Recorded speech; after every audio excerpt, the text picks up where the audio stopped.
दोस्तों, हमारे शरीर का वो कौन सा हिस्सा है जिसे काटने पर खून नहीं निकलता? और आंखें हमारे शरीर का वो हिस्सा है जिसे हम साबुन से नहीं धो सकते।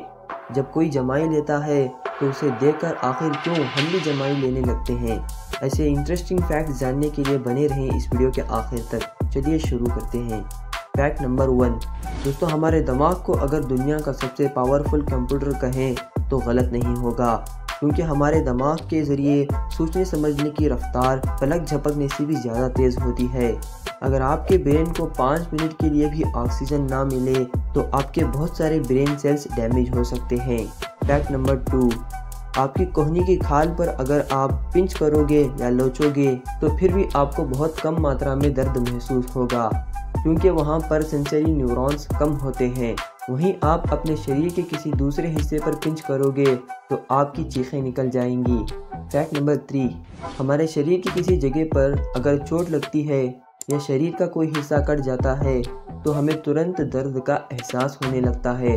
आप जानकर हैरान रह जाएंगे, बाल और नाखून हमारे शरीर का वो हिस्सा है जिसे काटने पर खून नहीं निकलता और दर्द भी महसूस नहीं होता, क्योंकि बाल और नाखून डेड सेल से मिलकर बने होते हैं, इसलिए ये बेजान होते हैं, जिसकी वजह से इन्हें काटने पर दर्द का एहसास नहीं होता। हमारे बाल तो पूरी तरह से डेड सेल से बने होते हैं और जो नाखून बढ़ जाते हैं सिर्फ उसे काटने पर दर्द नहीं होता, लेकिन हमारे स्किन से जुड़े नाखून को काटने पर या उसे चोट लगने पर हमें दर्द का एहसास होता है। तो ऐसा इसलिए होता है क्योंकि बड़े हुए नाखून ही डेड सेल से मिलकर बनते हैं और जो नाखून हमारी स्किन से जुड़े होते हैं वो जिंदा सेल से बने होते हैं।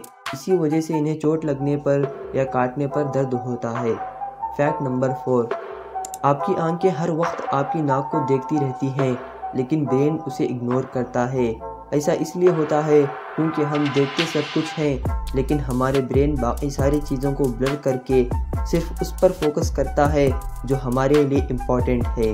इसलिए हम अपनी नाक को देखते हुए भी नहीं देख सकते और दिमाग उसे आउट ऑफ फोकस करके इग्नोर कर देता है। Fact number 5। और क्या आपको पता है, हमारी नाक में प्राकृतिक एयर कंडीशनर यानी एसी होता है, जो बाहर की ठंडी हवा को गर्म और गर्म हवा को ठंडी करके हमारे फेफड़ों तक पहुंचाता है।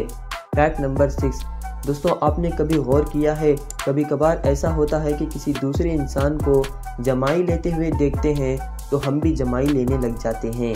लोग इसे अलसागी यानी बोर होने का साइन मानते हैं। हाँ, अगर आप क्लास में जमाई लेंगे तो इसे बोर होने का संकेत ही माना जाएगा।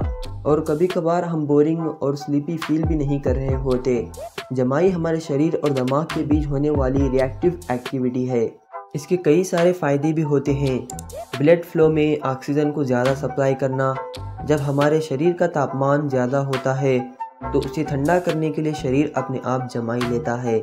जमाई के ज़रिए हमारा शरीर खुद को आराम देता है, सिर्फ शरीर ही नहीं दिमाग भी।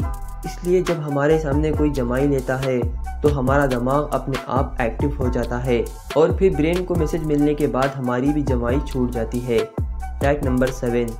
दोस्तों, पैदा होने के बाद हमारे शरीर का हर हिस्सा अपने लेवल तक बढ़ता है, यानी हर एक अंग की ग्रोथ होती है, लेकिन हमारे शरीर में एक ऐसा हिस्सा भी है जो कभी नहीं बढ़ता और वो है हमारी आंख की काली या जो भी आपकी पुतलियों का कलर हो। ये हमारे पैदा होने से लेकर मरने तक एक ही साइज़ के होते हैं, क्योंकि इसमें ब्लड सप्लाई नहीं होता। Fact number 8। दोस्तों, अगर आपके शरीर पर चोट लग जाती है तो उस जगह पर खून जम जाता है ताकि खून बहना बंद हो जाए, जिसे ब्लड क्लॉटिंग कहते हैं। इस हालत में चोट लगी जगह पर खून एक जेल की तरह जम जाता है और इस हिस्से को रिकवर होने में मदद करता है, फिर वो हिस्सा पूरी तरह से अच्छा हो जाता है। दोस्तों, आपको ये वीडियो कैसा लगा कमेंट करके ज़रूर बताएं। अगर आपको ये वीडियो पसंद आई हो तो लाइक करके अपनी फैमिली में शेयर ज़रूर करें। ऐसे और भी इंफॉर्मेटिव वीडियोस देखने के लिए मोनोफ्लिक्स को सब्सक्राइब कर लें और बेल आइकन को ऑल पर क्लिक करना ना भूलें, ताकि हमारे वीडियोस की नोटिफिकेशन आपको वक्त पर मिल सके।